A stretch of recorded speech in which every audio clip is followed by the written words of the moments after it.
नमस्कार दर्शकवृन्द, मिथिला टेलिभिजनको स्वास्थ्य बहसमा म नारायण आचार्य यहाँहरूलाई हार्दिक स्वागत गर्न चाहन्छु। दर्शकवृन्द, कोभिड-19बाट मुलुक आक्रान्त छ। लामो समयको लकडाउनपछि अहिले असार 1 गतेभन्दा पछाडि नेपाल सरकारले लकडाउनलाई खुकुलो गराएको थियो भने श्रावण 7 गतेबाट लकडाउन सरकारले खोलिदिएको छ। लकडाउन त खुल्यो, तर हाम्रो सजगता अझ बढाउनु पर्ने अनिवार्यता छ। हामीले आफ्नो तर्फबाट पनि कोरोना भाइरसका विरुद्ध अपनाउनु पर्ने स्वास्थ्यका मापदण्डहरू अपनाउनु पर्नेछ। स्वास्थ्य मन्त्रालयमा विभिन्न खालका समस्याहरू सृजित भए। स्वास्थ्य सामग्री प्रकरण खरिदको प्रकरणले आम जनसमुदायमा विभिन्न खालका जिज्ञासाहरू उत्पन्न गरायो। कोरोना भाइरस एउटा नयाँ खालको महामारी र त्यो क्षेत्रमा काम गर्ने मानिसहरू पनि अलिकति अनुभवको कमी भएकोले गर्दाखेरिमा यसलाई सम्हाल्न हम्मेको अवस्था विश्वव्यापी रूपमै भएको हो र नेपालको सन्दर्भमा पनि यो त्यस्तै ढङ्गबाट अघि बढ्यो।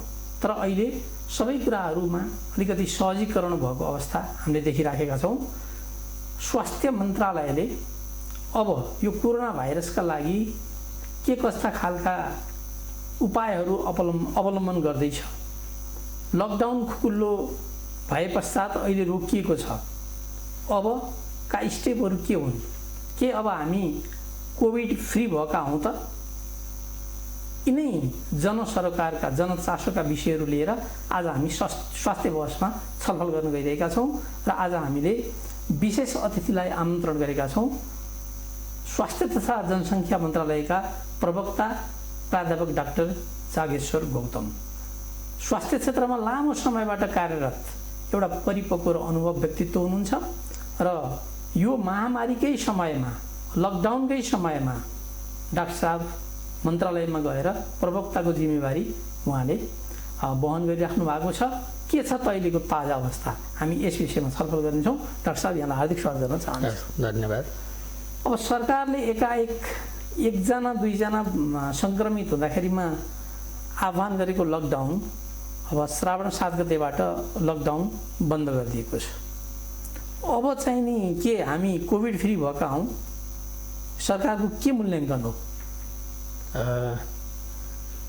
अहिले कोभिड फ्री भएको अवस्था पनि होइन र हामी जोखिमभन्दा बाहिर पनि छैनौँ। अहिले पनि हामी जोखिममै छौँ।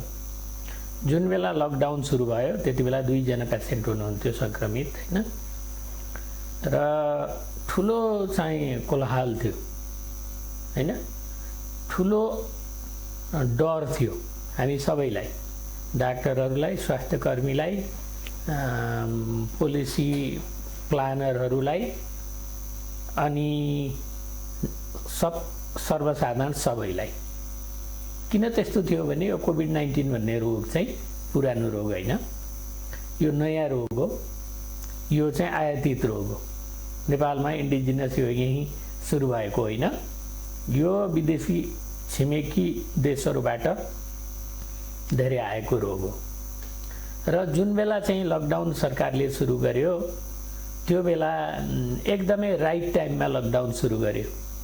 त्यसो भएको भएर आज तपाईँ अरू देशको कम्पेरिजनमा हेर्नुभयो भने अहिले चाहिँ नेपालमा कोरोनाको सङ्क्रमण बाहिरको दाजुमा धेरै नै कम छ।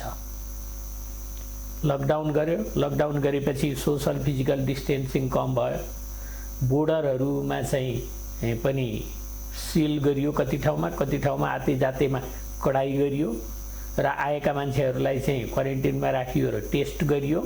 भले क्वारेन्टिनमा धेरै भिडभाड भयो, धेरै दाजुभाइ दिदीबहिनीहरूले दुःख पनि पाउनुभयो, तर उहाँहरू क्वारेन्टिनमै बस्नुभयो।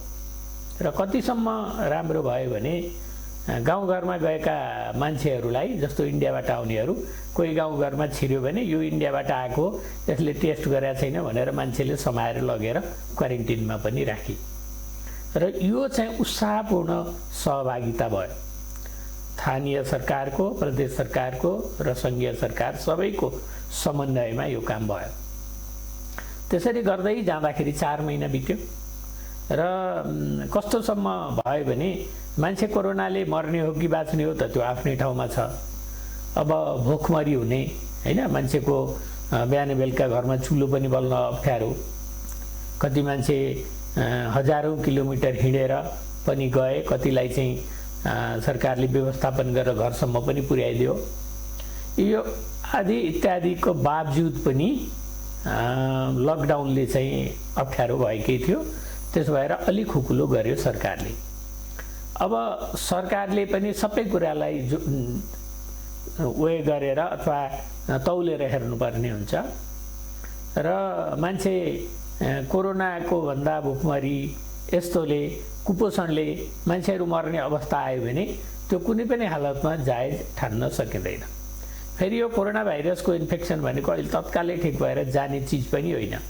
हामीले नियन्त्रित तरिकाले चाहिँ लकडाउनलाई खोलेर अनि काम गर्दै पनि जाने, कोरोनाको विरुद्ध लड्दै पनि जाने, यो चाहिँ रणनीति सरकारले तय गर्यो र हामीले त्यस्तै खालको सुझाव दिएको थियौँ। स्वास्थ्य तथा जनसङ्ख्या मन्त्रालयले सुझाव दिएको थियो। सुझाव अनुसार चाहिँ भिडभाड नगर्ने, जनस्वास्थ्यका मापदण्ड फलो गर्ने, 15 जनाभन्दा बढी मान्छे चाहिँ कहीँ पनि जम्मा नहुने, अनि स्कुल कलेज अहिले हाललाई बन्द नै गर्ने, सिनेमा हलहरू बन्दै राख्ने र यस्तै अरू प्रकृतिका जहाँ भिड हुन्छ त्यस्तो कुराहरूलाई चाहिँ कन्ट्रोल गर्दै जनस्वास्थ्यका मापदण्ड पालन गर्दै, त्यो भनेको एकदमै आवश्यक नपरी घरबाट ननिस्कने। आज पनि सम्पूर्ण दाजुभाइ दिदीबहिनीहरूलाई मेरो त्यही अनुरोध छ कि जरुरी नपरिकन घरबाट निस्किनु हुँदैन, सर्न सक्छ। अब यहाँनिर चाहिँ के छ भने डाक्टर साहब, यहाँहरूले मन्त्रालयको आह्वानमा अब विभिन्न मन्त्रालयहरूको बिचको कोअर्डिनेसनको पनि जरुरी देखिन्छ। यहाँहरूले आह्वान गर्नुभयो स्वास्थ्यका मापदण्डहरू फलोअप गरेर सार्वजनिक यातायातका साधनहरू पनि खोल्ने, लकडाउनको पनि अन्त्य गर्ने भन्ने खालको घोषणा भयो। तर अब अहिले मान्छेहरू गाडी चढिराखेका छन्, त्यहाँ सेनिटाइजर पनि छैन, मास्कको प्रयोग पनि गरेका छैनन्। अब यो जस्तो ट्राफिक पुलिससँग समन्वय गर्ने भन्नाले गृह मन्त्रालयसँग यहाँहरूले समन्वय गरेर अलिकति अनुगमनलाई टाइट त गर्नुपर्ने हो नि त। यो जरुर गर्नुपर्छ र हामीले यो कुरा भनिरहेछौँ र फेरि पनि चाहिँ हामीले गृह मन्त्रालयलाई अनुरोध पनि गरेको छौँ कि जरुरी नपरिकन बाहिर ननिस्किनु भनेर गृह मन्त्रालयले पनि भन्नुपर्छ। नेपाल सरकारले आह्वान गरेकै छ। प्लस मान्छेले कम्पलसरी मास्क लगाउनुपर्छ। सर्जिकल मेडिकल मास्कै चाहिँदैन, 3 तहको कपडाको मास्क लगाए पनि हुन्छ। मास्क लगाउनुको दुईटा कारणले, एउटा अरूमा इन्फेक्सन छ भने आफूमा नआओस्, अर्को आफूलाई इन्फेक्सन छ भने अरूलाई नजाओस्। त्यो कस्तो हुन्छ भने सङ्क्रमणको चाहिँ हेल्दी मान्छेमा रोगी मान्छेबाट सङ्क्रमण सर्ने चाहिँ एउटा भेहिकल चाहिन्छ कि ट्रान्समिसनको मिडियम चाहिन्छ। त्यो भनेको ड्रपलेट डिस्टेन्स हो हैन, नजिकै बसेर खोक्यो, आछ्यौँ गर्यो, बोल्यो भने सर्ने हो र त्यसलाई ब्रेक गर्ने मास्कले मात्रै हो। एउटा त डिस्टेन्स टाढा बस्ने, अर्को मास्क लगाउने र हात राम्रोसँग धुने साबुन पानीले। हामी भनिरहेछौँ मिची 20 सेकेन्डसम्म धुने, सधैँ त्यस्तो सम्भव नहुन सक्छ, त्यस्तोमा सेनिटाइजर युज गर्ने र यो मापदण्ड चाहिँ कहीँ लागू भएको छैन भने यो लागू गर्नलाई हामी सम्बन्धित निकायमा यसको लागि चाहिँ फेरि पहल गर्छौँ। हामीले यो पहल कहिल्यै पनि छोड्दैनौँ। हामीले भनिरहेछौँ यो काम गर्नुपर्छ, यो गर्नु हुँदैन भनेर हैन। सबैलाई जनस्वास्थ्यको विषय थाहा नहुन सक्छ हैन। सरकारका निकायहरूले पनि बराबरी किसिमले सबैले यसलाई प्रायोरिटीमा नराखेको हुनसक्छ, अज्ञानताको कमीले अथवा अरू कुनै कारणले, र त्यसलाई चाहिँ हामीले रिइन्फोर्स गर्छौँ।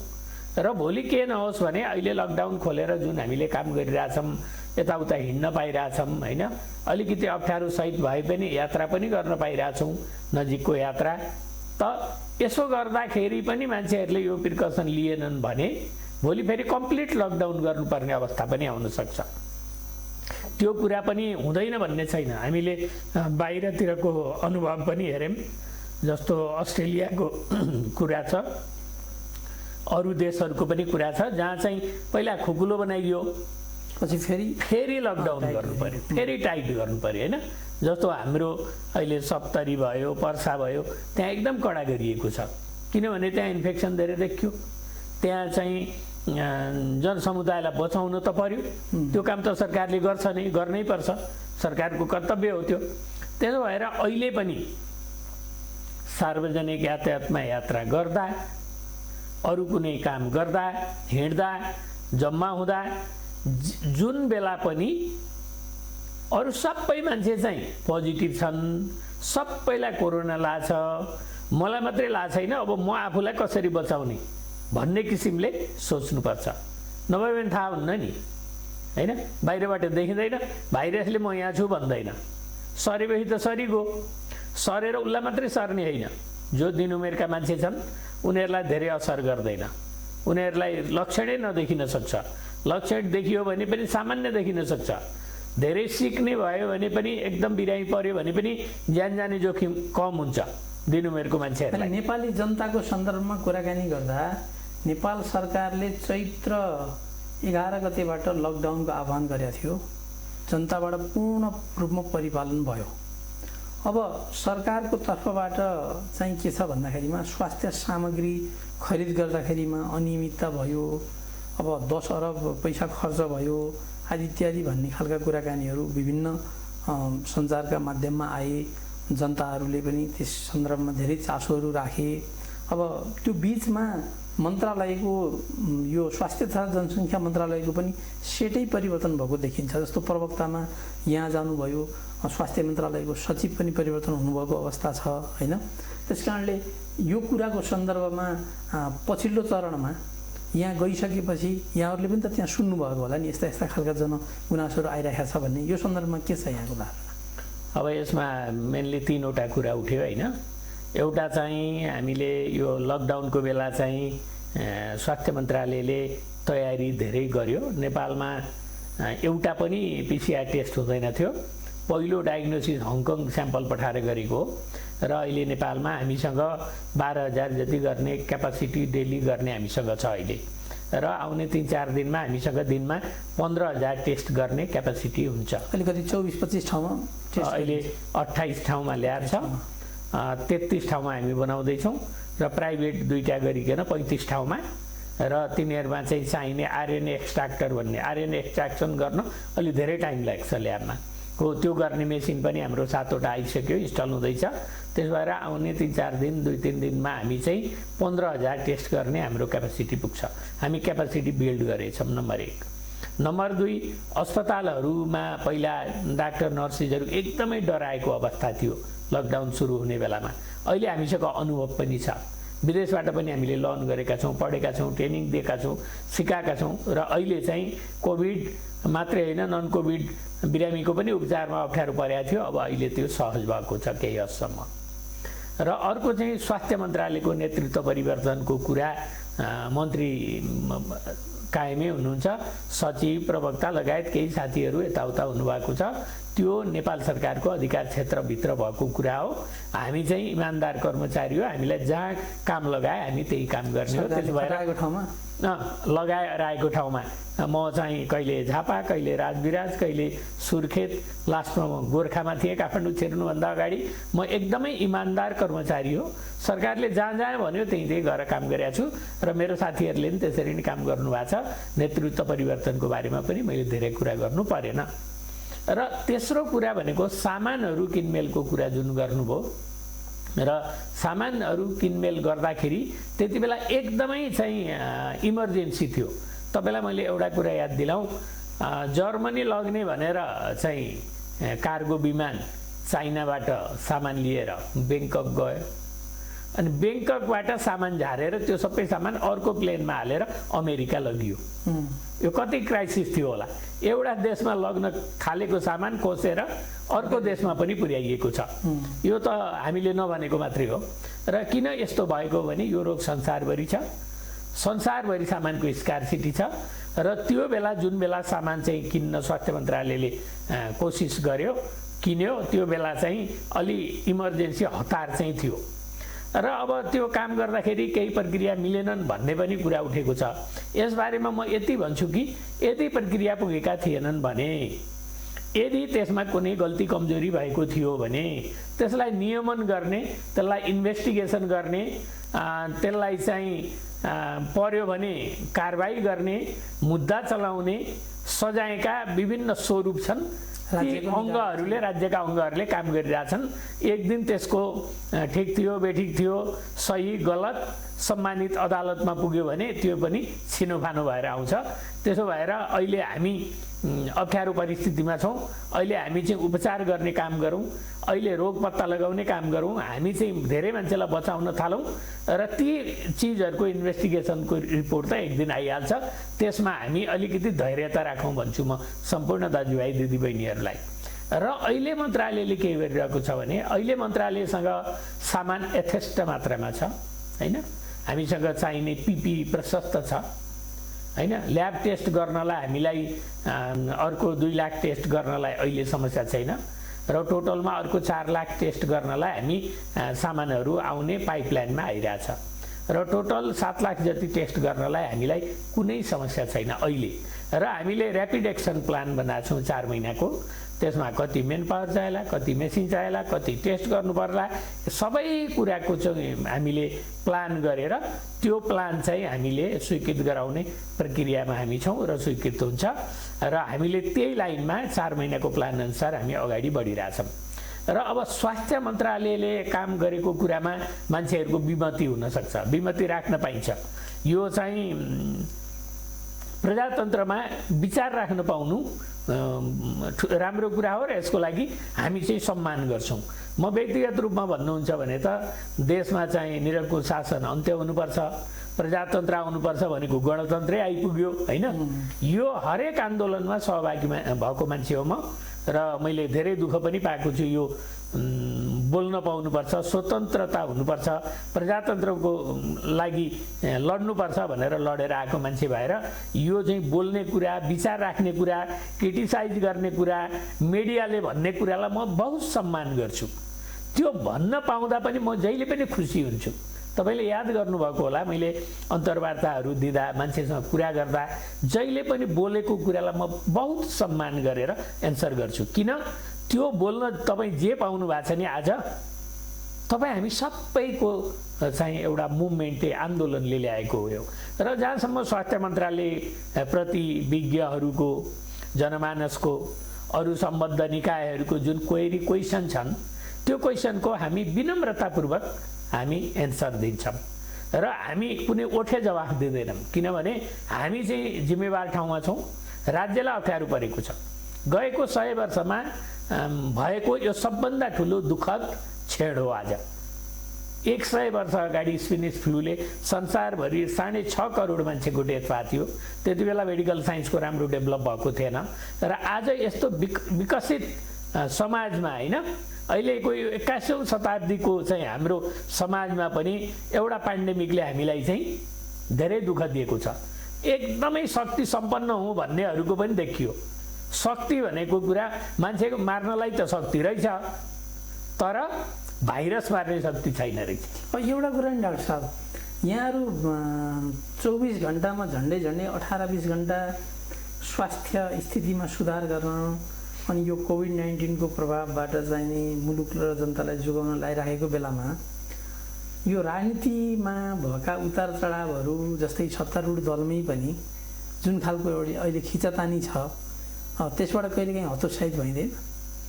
अब हेर्नुहोस्, यस्तो अप्स एन्ड डाउन पुरा देखेर आएको मान्छे हो हैन। म 2036 सालको विद्यार्थी आन्दोलनदेखि आन्दोलनमा सधैँ सरिक भएर आएको मान्छे हो म र हरेक आन्दोलनमा म इन्भल्भ भएको छु। देशमा परिवर्तन होस्, राम्रो होस्, गणतन्त्र आओस् भनेर। एकदम बलियो सरकार आओस् भन्ने पनि चाहेको थियो। त्यस्तो सरकार पनि अहिले आएको छ र अब कर्मचारीको हिसाबमा चाहिँ म धेरै कुरा बोल्न अलि अप्ठ्यारो हुन्छ, म बोल्दिनँ। तर डाक्टर जागेश्वर गौतमको हिसाबले त म बोल्न मिल्छ नि, किनभने म पनि त्यही आन्दोलनबाट आएको मान्छे हो। त्यसो भएर म आज के भन्छु भने, अस्ति मैले हेरेँ, सबैलाई मैले के भन्छु भने यो भिडभाड गर्ने हैन, यो प्ले कार्ड बोक्ने हैन, यो जमात खडा गर्ने सरकारको विरोधमा होस् वा सरकारको समर्थनमा होस्, यो दुई कुरा ठिक छैन भन्छु म। किनभने इन्फेक्सन सर्छ, ट्रान्समिट हुन्छ भन्ने कुरा छ।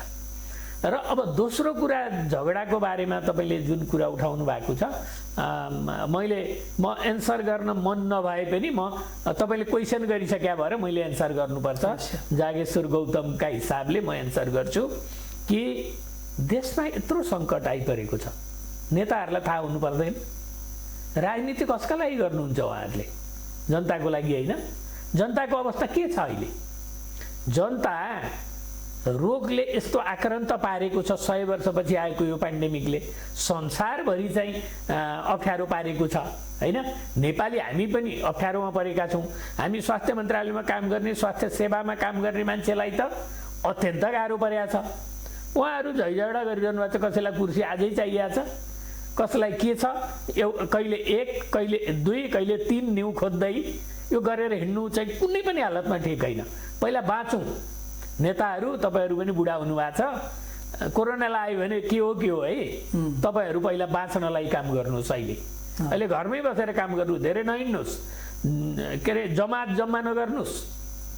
अहिले चाहिँ पथ परेलमा बस्नुहोस्। तपाईँहरूले यत्रो त्याग तपस्या गरेर देशमा आउनुभएको छ, तपाईँहरू अझ धेरै वर्ष बाँच्न जरुरी छ। त्यसबारे यो कुरा ख्याल गर्नुहोस्, एउटा कुरा। दोस्रो कुरा, जनता यस्तो अप्ठ्यारो अवस्थामा छन्, जनता बाँचेन तपाईँलाई भोट दिन्छन् होइन?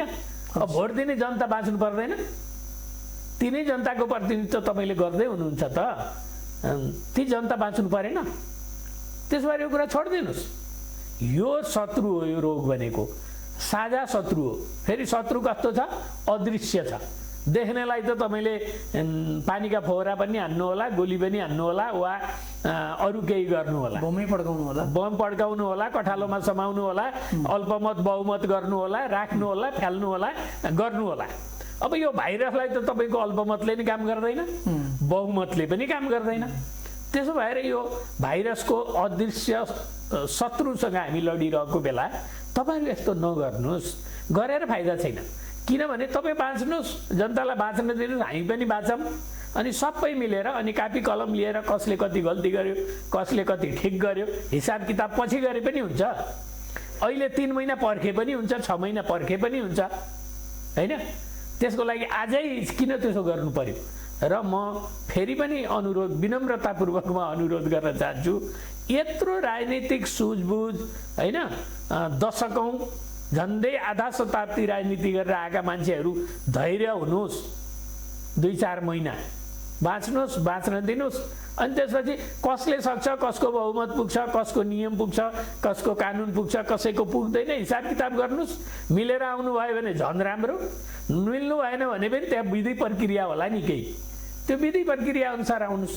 तर आम जनसमुदायको हामी जो कोरोनाको विरुद्धमा लडिरहेछौँ, हाम्रो मनस्थिति कमजोर नबनाउनुहोस् म भन्न चाहन्छु। म डाक्टर साहबलाई यो अलिकति थोरै राजनीतिक प्रश्न किन सोधेको भने अहिले यहाँले भन्नुभयो जस्तो बाँच्ने, आफू बाँच्ने र अरूलाई बाँच्नको लागि सहयोग गर्ने समय, हामीले राजनीतिक कुराहरूमा कन्सन्ट्रेसन दिँदाखेरिमा हामी विषयान्तर भइरहेको अवस्था रहन्छ। जस्तो राजनीतिक दलका नेताहरू, खास गरी सत्तारूढ दलका नेताहरू स्थायी कमिटीको बैठक, त्यहाँ सचिवालयको बैठक, केन्द्रीय कमिटीको बैठक भन्दाखेरिमा त विभागीय मन्त्रीहरू पनि त हुनुहुन्छ नि त।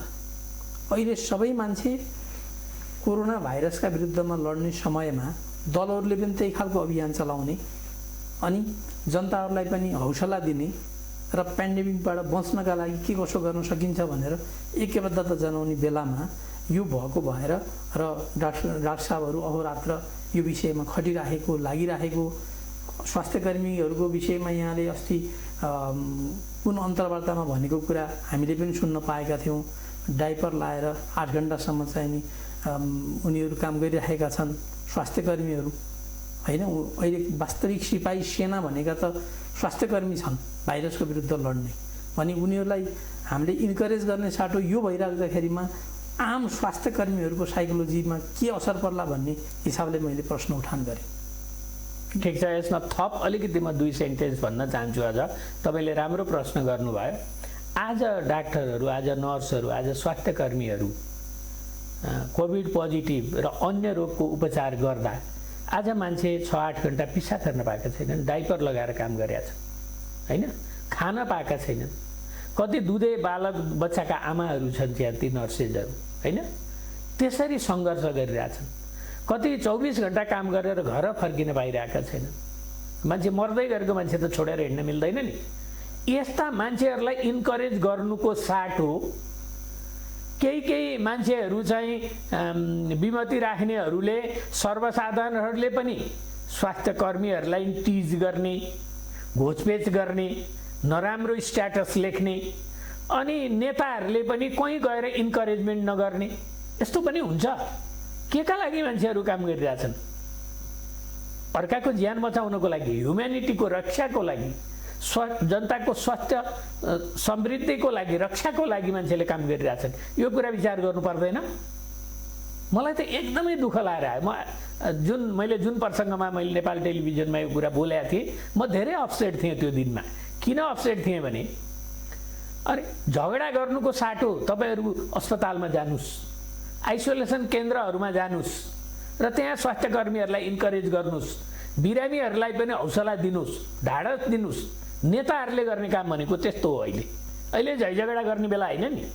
बाँचे पो राजनीति गर्ने, नबाँच्यो भने के राजनीति गर्ने? नबाँचे बाँच। त्यसो भएर यस्तो बेलामा चाहिँ यो वातावरण देख्दाखेरि कहिलेकाहीँ मलाई पनि मनमा कस्तो उब्जिन्छ भने, यत्रो समय काम गरेँ मैले, त 37 वर्ष स्वास्थ्य क्षेत्रमा काम गरेँ होइन।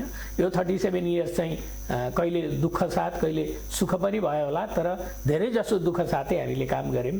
पेरिफेरीमा गयौँ, हरेक पहाडका जिल्लामा पुग्यौँ, हरेक चाहिँ रिमोट अस्पतालमा गएर काम गऱ्यौँ र अहिले हामी यहाँ काम गरिरहेछौँ।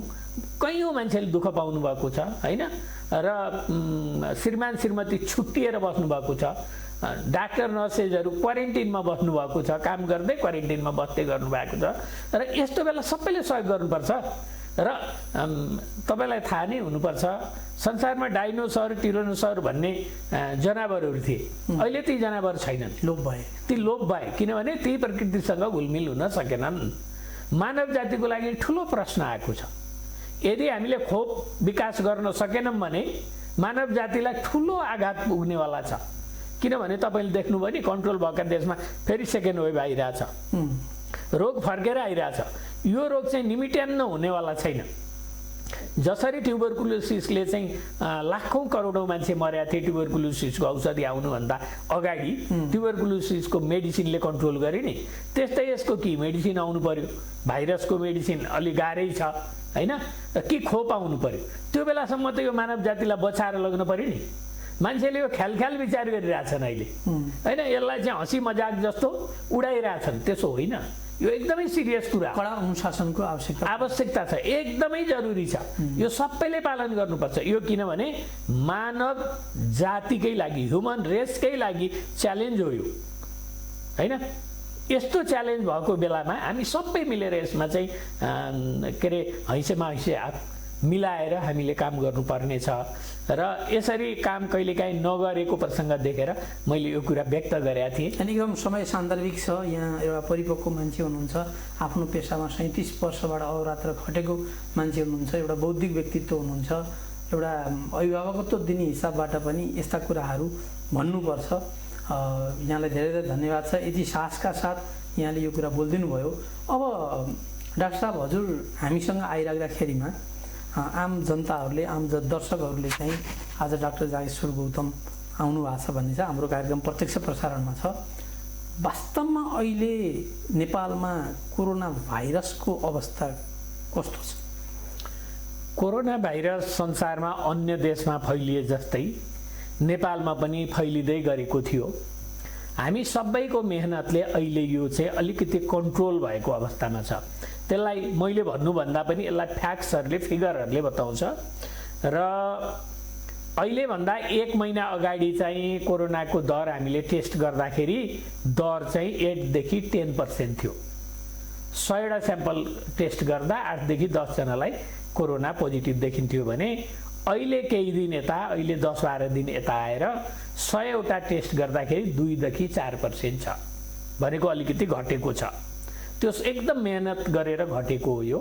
यसमा स्वास्थ्य कर्मीहरूको सरकारको मात्रै होइन, यसमा सम्पूर्ण चाहिँ जनसमुदायको यसमा योगदान छ हैन।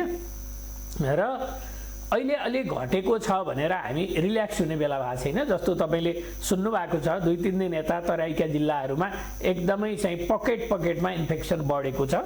जस्तो पर्साको कुरा गर्नुहोस्, जस्तो सप्तरीको कुरा गर्नु, कञ्चनपुरको कुरा गर्नु, अस्ति दैलेखको कुरा गर्नु, यी ठाउँहरूमा फेरि चाहिँ अलिकति सहज भएको छ, अलिकति बढ्या छ। काठमाडौँमा चाहिँ बढेको छैन हैन। काठमाडौँमा चाहिँ ठिक भएर जाने धेरै छन् सङ्क्रमित हुने भन्दा। त्यसो भएर यहाँ चाहिँ घट्दो छ, तर अन्यत्र चाहिँ बढिरहेछ। त्यसो भएर अहिले हामीले के गरिरहेछौँ भने जहाँ जहाँ एकदम धेरै बढ्या छ त्यो समुदायका मान्छेहरूको धेरैको टेस्ट गर्ने, अनि काठमाडौँमा पनि विभिन्न ठाउँबाट स्याम्पल लिने। जस्तो नागढुङ्गा भयो, यता साँगा भयो, इन्ट्रीमा हाम्रो जुन गाडीमा मान्छे छिर्ने काठमाडौँ छिर्ने ठाउँ छ त्यहाँको हामीले स्याम्पल लिँदैछौँ। भोलि पर्सि हामी 10,000 स्याम्पल लिन्छौँ। र काठमाडौँभित्र पनि हामीले स्याम्पल लियौँ। हामी 25,000 स्याम्पल अरू काठमाडौँभित्र, 20,000 बाहिर लिन खोजेछौँ। त्यो समुदायबाट लिने हो। यो कन्ट्याक्ट ट्रेसिङ इन्डियाबाट आएका मान्छेको कुरा गरेको होइन मैले, उनीहरूको त हुन्छ नै। त्यसको थप चाहिँ हामीले समुदायबाट पनि टेस्ट गर्नलाई हामीले स्याम्पल लिएको थियौँ। 7,000 टेस्ट गर्दा 3 जनाको पोजिटिभ आयो। 3 जना मध्ये 2 जना चाहिँ विदेशबाट आएका, 1 जना चाहिँ यही ब्युटी पार्लर चलाउने मान्छे हुनुहुन्थ्यो। र यसो गर्दाखेरि काठमाडौँको समुदायमा धेरै फैलिएको छैन भन्ने छ। तर पनि हामीले यो सङ्ख्यालाई चाहिँ बढाइरहेछौँ। बढाएर फेरि यहाँको हामी अरू पनि जाँच गर्छौँ र हामी एकदम प्रतिबद्ध छौँ। मान्छेले भनिरहेछन् नि सरकार जिम्मेवार छैन, स्वास्थ्य मन्त्रालय जिम्मेवार छैन, यसले चाहिँ सिरियसली काम गरेका छैन भनेका छन् नि, त्यो चाहिँ गलत हो। हामीले पुरा हाम्रो इफोर्ट लगाएका छौँ, हामीले राम्रोसँग काम गरेका छौँ। हामीसँग योभन्दा अरू काम गर्ने क्यापासिटी छ। हामी यो क्यापासिटी बढाइरहेछौँ। हामीले पहिला भनौँ न लकडाउन गर्ने बेलामा हामीसँग त्यो खालको सुविधा थिएन, तर आज हामीसँग छ र हामी काम गरिरहेछौँ। तर त्यसो भनेर पुग्दैन। यसमा चाहिँ के छ भने एक हातले मात्रै ताली बज्दैन। यसमा जनताहरूको पनि त्यत्तिकै चाहिँ के अरे तदारुकता चाहिन्छ, सहयोग चाहिन्छ। र सहयोग कसरी गर्ने भन्ने कुरा छ। मैले अघि नै भनेको 4वटा कुरा हो। जरुरी नपरी घरबाट ननिस्किनुहोस्, फिजिकल सोसल डिस्टेन्सिङ गर्नुहोस्, 2 मिटर टाढा बस्नुहोस्। 2 मिटर नजिक बस्नु पर्यो कसैसँग भने त्यस्तो ठाउँमा तपाईँ नजानुहोस्, मास्क लगाउनुहोस्, सेनिटाइज गर्नुहोस्, हात धुनुहोस् र आफू बच्नुहोस्, अरूलाई नि बचाउनुहोस् भनेर जुन हामीले भनिरहेछौँ, यो कुरालाई चाहिँ सबै दाजुभाइ दिदीबहिनीहरूले पालना गर्नुभयो भने, हामीले राम्रोसँग काम गरिराख्न पायौँ भने, राजनैतिक रूपले अरू हिसाबले पनि हामीलाई चाहिँ सहयोग भइराख्यो भने हामी चाहिँ यसलाई चाहिँ कन्ट्रोल गर्न हामी चाहिँ सक्षम हुनेछौँ। जहाँसम्म जोखिमको कुरा छ, जोखिम चाहिँ कम भएको छैन। नेपालमा एउटा मात्रै केस पनि नहुँदा पनि नभए पनि जोखिम चाहिँ कायमै हुन्छ। किनभने अहिले इन्डियामा एकदमै धेरै बढिरहेछ। झन्डै 35,000 मान्छेको डेथ भइसक्यो हैन, र 10 लाखभन्दा बढी मान्छे सङ्क्रमित भयो इन्डियामा। अहिले चाहिँ बिहारमा लकडाउन छ हैन। जस्तो के अरे उत्तराञ्चल, उत्तर प्रदेश, बिहार र वेस्ट बङ्गाल, यति ठाउँमा चाहिँ इन्डियामा इन्फेक्सन कन्ट्रोल नभएसम्म नेपालमा इन्फेक्सन कन्ट्रोल हुनलाई गाह्रो छ। त्यसो भएर हामीले के गरिरहेछौँ, इन्डियाबाट आउने अहिले 1200-1500 मान्छे छिरेछन् दिनमा, ती सबैको पिसिआर टेस्ट गरेछौँ। प्लेनमा आउने सबैको पिसिआर टेस्ट गरेछौँ र थप पनि टेस्ट गरेछौँ। अहिले 4-5 हजार टेस्ट भइरहेछ। यो टेस्टलाई पनि बढाएर हामी माथि पुर्याउँछौँ र हामी डिटेक्ट गर्छौँ। जो पोजिटिभ छ उसलाई आइसोलेट गर्छौँ, जो सिरियस छ उसलाई अस्पतालमा राख्छौँ, उपचार गर्छौँ। जहाँसम्म चाहिँ सङ्क्रमितहरूको उपचारको पनि कुरा आउँछ यसमा, त्यसमा चाहिँ जो मान्छे सिक छन्, सिम्टोमेटिक छन्, उनीहरूलाई अस्पतालमै राख्नु पर्यो। अक्सिजन चाहियो, भेन्टिलेटर चाहिएला होइन, चाहिन सक्छ। र जो मान्छे पोजिटिभ मात्रै छन्, तिनीहरूलाई सिम्टम छैन, कुनै सिरियस छैन भने त्यस्तो मान्छेलाई हामी चाहिँ आइसोलेसन सेन्टरहरूमा राख्छौँ। उहाँहरूलाई त छुट्याएर राख्ने मात्रै हो नि, खाना पिउन दिने होइन, अनि के अरे उहाँहरूलाई केही स्वास्थ्य समस्या छ भने हेर्ने, जरुरी पर्यो भने अस्पताल लग्ने, नभए आइसोलेसन सेन्टरमै राखेर थप सङ्क्रमण नबढोस् भनेर गरेको हामी त्यो चाहिँ गर्छौँ। अब एउटा स्वास्थ्य मन्त्रालयलाई चाहिँ आरोप के छ भन्दाखेरिमा नेपाल सरकारले नै भनौँ न, सरकारले जति टेस्ट गर्नुपर्ने हो त्यति टेस्ट गरेकै छैन, त्यसो भएर सङ्क्रमणको सङ्ख्या कम आइरहेको छ भन्ने खालको चाहिँ आरोप छ। यो आम जनताको चाहिँ जिज्ञासाको विषय पनि हो, किनभने हामी झन्डै 3 करोड जनसङ्ख्या भएको उसमा अहिले 3.25 करोडको मात्रै पिसिआर टेस्ट 3.25 लाखको हामीले 3.25 लाखको मात्रै चाहिँ हामीले टेस्ट गरेका छौँ। त्यसमा हिजो यहाँले नै पत्रकार सम्मेलनमा सार्वजनिक गरेको आँकडामा 18,374 सङ्क्रमित भएकोमा अब 12,947 त निको भएर घर फर्किएका छन् भनेपछि सक्रिय सङ्क्रमितको सङ्ख्या भनेको 5-6 हजार हो। हजुर होइन भने यो टेस्टलाई चाहिँ नि अघि यहाँले भने जस्तो हामी 12-13 हजारसम्म प्रतिदिन टेस्ट गर्न सक्छौँ भन्दै पनि किन हामी टेस्ट गरिरहेका छैनौँ? अब यस्तो कुरा थियो, मैले यसको फेरि म उत्तर गर्छु। अगाडि पार्सियली मैले एन्सर गरिसकेको छु। के थियो भने हामीले 10,000को जुन हामीले प्लान गरेको थियौँ त्यो चाहिँ दिनमा 25,000 मान्छे इन्डियाबाट छिर्दै गर्दाको आँकडा हो त्यो, होइन? त्यो अवस्था अहिले छैन। दिनमा 1200-1500 मान्छे इन्डियाबाट आइरहेछन् र प्लेनबाट 1000-1500 मान्छे आछन्। हाम्रो अहिले देशमा प्रवेश गर्ने भनेको 2,000-2,500 मान्छे हो। 2,000-2,500 मान्छेको जाँच हामीले गरेकै छौँ, त्यति मात्रै गरेका छैनौँ। जो मान्छे सिम्प्टोमेटिक छन्, जो मान्छे चाहिँ के अरे कन्ट्याक्टमा आएका छन्, जस्तो भन्नु न 700 मान्छे पोजिटिभ भयो भने वरिपरि 3,500-4,000 मान्छेको कन्ट्याक्ट ट्रेसिङ गर्नुपर्छ, स्वाब लिनुपर्छ। तर 100 जना मान्छे सङ्क्रमित भेटिए भने 500-600 को गरे पुग्छ, किन वरिपरिकाको गर्ने हो नि त। कहिलेकाहीँ यो सङ्ख्या थोरै घटबड होला, यस्तै हुन्छ।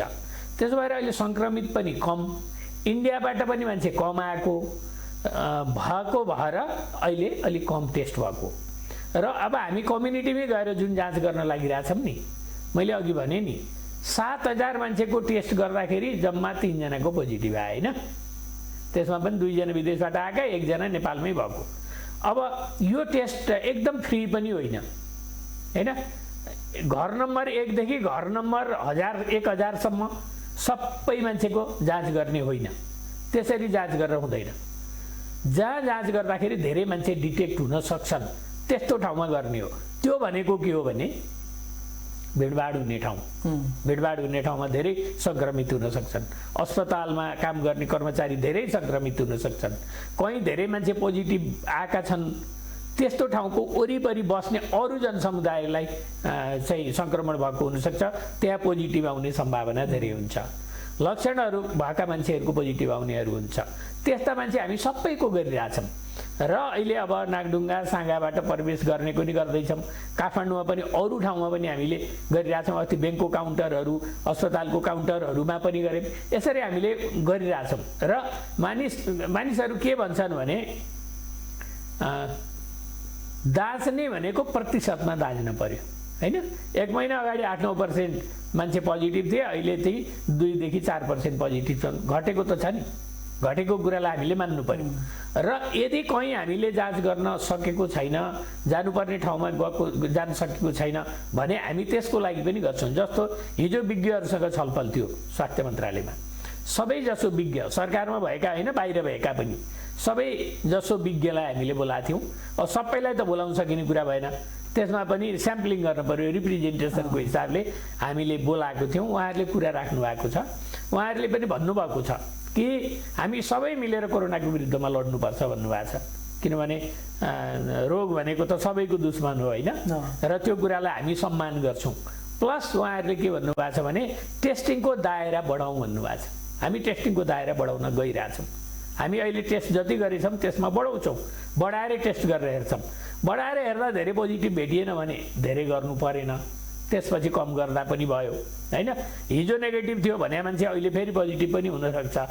त्यस भएर यो टेस्टिङ त गरिरहनुपर्छ र टेस्टिङ गर्दाखेरि पनि के हुनु पर्यो भने त्यसमा अलिअलि पोजिटिभ आउने सम्भावना पनि भएका ठाउँहरूलाई चाहिँ पहिला टेस्ट गर्न पर्यो।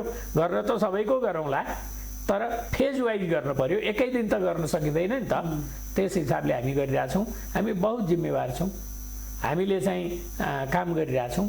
यो टेस्टको दायरालाई पनि हामी बढाउँछौँ।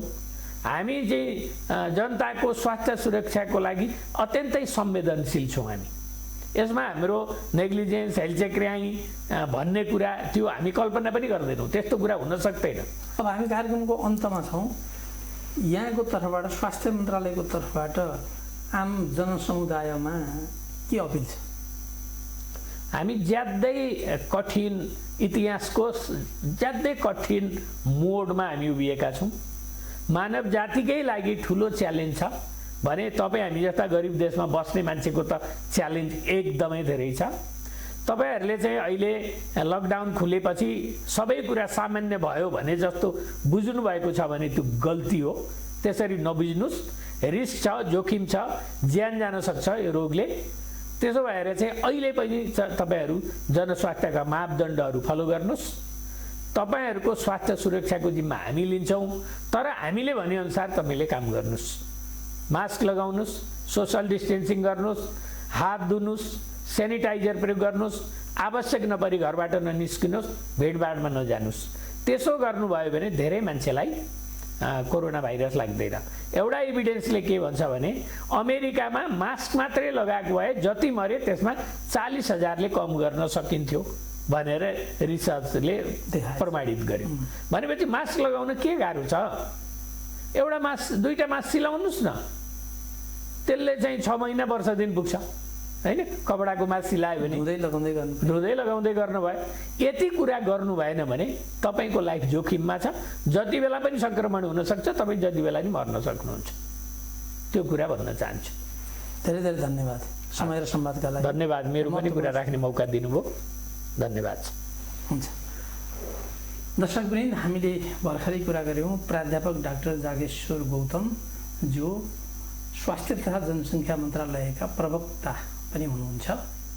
स्वास्थ्य क्षेत्रमा कुलमान घिसिङकै हिसाबबाट प्रख्याति कमाउन सफल हुनुभएका डाक्टर जागेश्वर गौतम स्वास्थ्य मन्त्रालयमा गएपछि आम स्वास्थ्यकर्मीहरू र जनसमुदायहरूले पनि एउटा राहतको सास फेरेको सर्वत्र महसुस हुन्छ।